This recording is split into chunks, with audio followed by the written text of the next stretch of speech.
देश में हालिया समय में बहुत सी ऐसी घटनाएं सामने आई जिसने पूरे देश को झकझोर के रख दिया।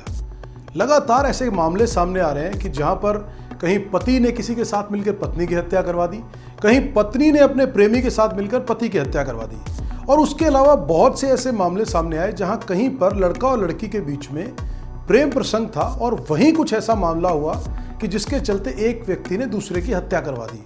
अब ये मामले दिनों दिन देश में बढ़ते जा रहे हैं और देश के साथ साथ लोगों के मन में चिंता के भाव भी बढ़ा रहे हैं कि आखिर ये देश या समाज किस तरफ जा रहा है, हमारा जो युवा है वो किस तरफ जा रहा है। अभी हाल ही में एक और मामला ऐसा पश्चिम बंगाल के अंदर देखने को आया, जो कि कल पश्चिम बंगाल के अंदर एक ऐसा मामला हुआ जिसने पूरे पश्चिम बंगाल के साथ साथ पूरे देश को हिलाकर रख दिया। पश्चिम बंगाल का एक शांत और ऐतिहासिक शहर कृष्णनगर इन दिनों एक दहला देने वाली घटना के चलते हर तरफ सुर्खियों में है।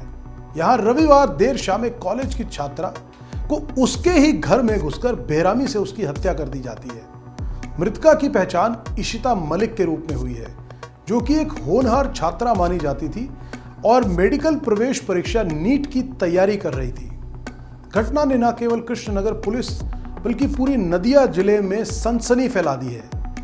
लोग इस बात को लेकर स्तब्ध हैं कि एक लड़की जो केवल पढ़ाई के लिए पूरी तरह से प्रतिबद्ध थी, एक मासूम लड़की जो बहुत ज़्यादा लोगों के साथ कहीं मिलना जुलना और उसमें नहीं था और अपने घर से ही पढ़ाई कर रही थी, आखिर एक ऐसा खौफनाक हादसा कैसे हुआ जबकि उसके घर में घुसकर ही किसी ने उसकी हत्या कर दी।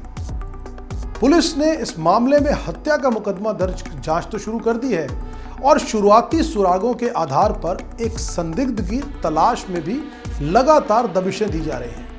पुलिस सूत्रों के मुताबिक घटना कृष्णनगर शहर के एक मोहल्ले में हुई है।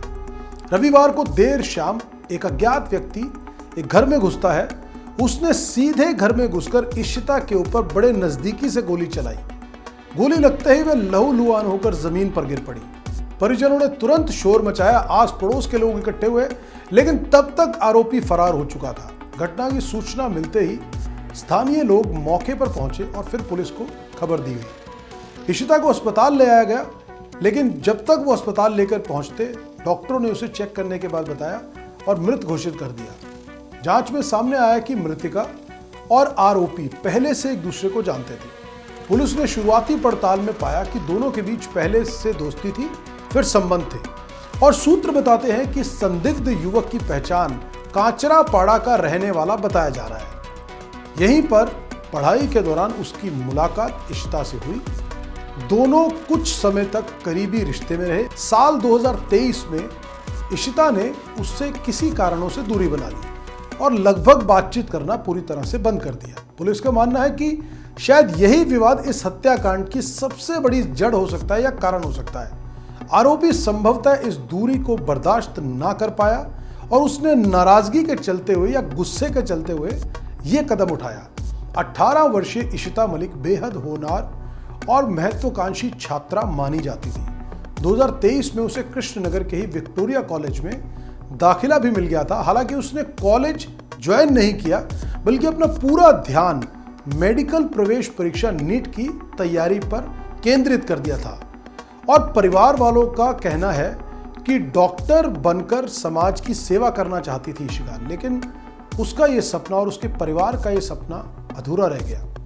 इसलिए उसने कॉलेज ज्वाइन ना करके नीट की तैयारी करने का जब फैसला लिया तो उसने जो कॉलेज का नियमित पाठ्यक्रम है उसको भी स्थगित कर दिया था और घर पर रहकर कोचिंग व सेल्फ स्टडी के जरिए ही नीट की तैयारी कर रही थी।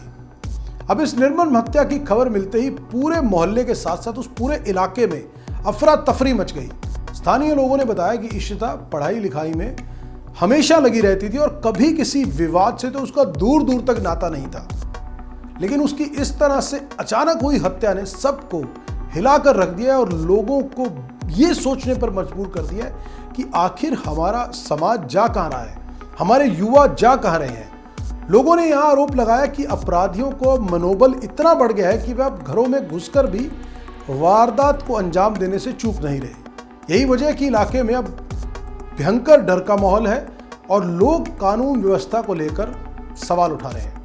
घटना के तुरंत बाद पुलिस मौके पर पहुंची और मामले की तुरंत जांच शुरू कर दी। घर से मिले सुरागों और परिजनों के बयान के आधार पर पुलिस ने एक संदिग्ध युवक की पहचान कर ली है। बताया जा रहा है कि वह कृष्णनगर से भागकर आसपास के किसी इलाके में छिपा हो सकता है। पुलिस ने उसकी तलाश में कई टीमों को लगा रखा है और हर तरफ छापेमारी की जा रही है और संभावित ठिकानों पर लगातार छापेमारी करने के साथ साथ लोगों से पूछताछ भी की जा रही है जो इस संदर्भ में कुछ जानकारी दे सकते हैं। पुलिस अधिकारियों का कहना है कि जल्द ही आरोपी पकड़ लिया जाएगा और घटना की जो पूरी सच्चाई है वो जल्द सबके सामने होगी। फिलहाल पुलिस ने शव को पोस्टमार्टम के लिए भेज दिया है। डॉक्टरों की टीम ये जांच कर रही है कि गोली कितनी नजदीकी से चलाई गई और कितने राउंड फायर हुए। पुलिस का कहना है कि पोस्टमार्टम रिपोर्ट मिलने के बाद यह साफ हो जाएगा कि हमलावर ने कितनी क्रूरता से वारदात को अंजाम दिया और हत्या का तरीका क्या था। इससे केस को सुलझाने में निश्चित तौर पर पुलिस को मदद मिलेगी। लेकिन अभी देखने वाली बात यह है कि आज चाहे उनमें रिश्ता था या नहीं था, ये बात अभी सामने आनी पूरी तरह से बाकी है, क्योंकि कयास लगाए जा रहे हैं या कुछ सुराग ऐसे मिले हैं। लेकिन ये देखना बड़ा दुखदाई है ये इस चीज को कि एक लड़का लड़की अगर किसी रिश्ते में थे भी और आज नहीं है, तो क्या ये इस लेवल तक एक रिश्ते का एंड हो जाए कि एक लड़का जाकर लड़की के घर में घुसकर उसको मौत के घाट उतार दे। इशिका मलिक की हत्या की खबर सोशल मीडिया पर भी तेजी से वायरल हुई और हर तरफ आग की तरह फैल गई। ट्विटर और फेसबुक पर लोग गुस्सा और दुख जाहिर कर रहे हैं। कई लोग इसे लिव इन रिलेशनशिप विवाद से जोड़कर देख रहे हैं, जबकि कुछ इसे सुरक्षा व्यवस्था की नाकामी बता रहे हैं। छात्र छात्राओं के समूह ने भी मांग की है कि आरोपी को जल्द से जल्द गिरफ्तार कर कड़ी सजा दी जाए ताकि भविष्य में इस तरह की घटनाओं पर अंकुश लगाया जा सके। इशिता के परिवार का इस समय रो रो कर बुरा हाल है। पिता और मां के इस समय होश नहीं है और पिता का कहना है कि हमारी बेटी का कभी किसी से कोई झगड़ा नहीं रहा, वह सिर्फ पढ़ाई पर ध्यान देती थी। हमें अंदाजा ही नहीं था कि कोई उसके जीवन से इतना नाराज भी हो सकता है कि उसकी जान तक ले ले। परिवार अब लगातार यही मांग कर रहा है कि पुलिस आरोपी को पकड़कर सख्त से सख्त सजा दे, क्योंकि उनकी बेटी तो इस दुनिया से जा चुकी। कारण जो भी रहा हो, वाकया कुछ भी हुआ हो, लेकिन वो अपना बच्चा खो चुके हैं। यह घटना पश्चिम बंगाल की कानून व्यवस्था पर भी बड़े सवाल खड़ा कर रहा है और लोग पूछ रहे हैं कि आखिर किस तरह अपराधी खुलेआम छात्राओं का निशाना बना रहे हैं और अब तो डर और हौसला इस कदर हो गया कि उनके घर में जाकर भी वो वारदात को अंजाम दे रहे हैं। खासकर तब जब ये लड़की के घर पर वारदात हुई, इससे लोगों में और दहशत का माहौल है। विपक्षी दलों ने भी घटना पर सरकार को घेरना शुरू कर दिया है और महिला सुरक्षा को लेकर भी तीखे सवाल उठा रहे हैं। कृष्णनगर की यह वारदात सिर्फ एक छात्रा की हत्या नहीं, बल्कि समाज और प्रशासन के लिए गहरी चेतावनी है। एक और जहां इशिता जैसी छात्राएं मेहनत और लगन से अपने सपनों को पूरा करने में लगी हुई हैं, वहीं दूसरी ओर अपराधी मानसिकता के लोग उनकी जिंदगी को बेरहमी से छीन रहे हैं और न जाने कितने ही माँ बाप के सपने छीन रहे हैं। पुलिस पर अब केवल यही दबाव है कि वो जल्द से जल्द आरोपी को गिरफ्तार करे और इस मामले में जो जस्टिस होना चाहिए वो जस्टिस सुनिश्चित करे, क्योंकि इशिता की मौत ने उसके परिवार के साथ साथ हर उस आदमी को झकझोर के रख दिया जिनके आज घर में बेटी है। और सब इस बात को लेकर चिंतित हैं कि क्या इस युवा अवस्था में जहां बच्चे एक दूसरे के प्रति आकर्षित हो जाते हैं, बात करना या दोस्ती कर लेते हैं, क्या अगर उसके बाद किसी गलतफहमी या किसी कारण से उनका मनमुटाव हो जाए या रिश्ते में दरार आ जाए, तो क्या उसका अंत इतना दर्दनाक और इतना खौफनाक हो सकता है? ये हमारे समाज की सोच और मानसिकता की तरफ भी इंगित करता है कि आज जिस तरह से बढ़ते सोशल मीडिया का प्रभाव और बच्चों के अंदर जिस तरह से चीज़ों को लेकर संवेदना है, जिस तरह से भावों को लेकर सोचने की क्षमता है, वो कहीं ना कहीं ये दिखाती है कि समाज या खास तौर पे जो युवा है उनके अंदर आज चीज़ों को समझने की और डाइजेस्ट करने की क्षमता या ठहराव की कमी है कहीं ना कहीं। तो आज जीवन में जब विपरीत परिस्थितियां आती हैं, ये चीज़ें आपके मन मुताबिक नहीं होती, तो इसका मतलब ये नहीं कि आप इस तरह के कुकृत्य को अंजाम दें और किसी की जान तक ले लें।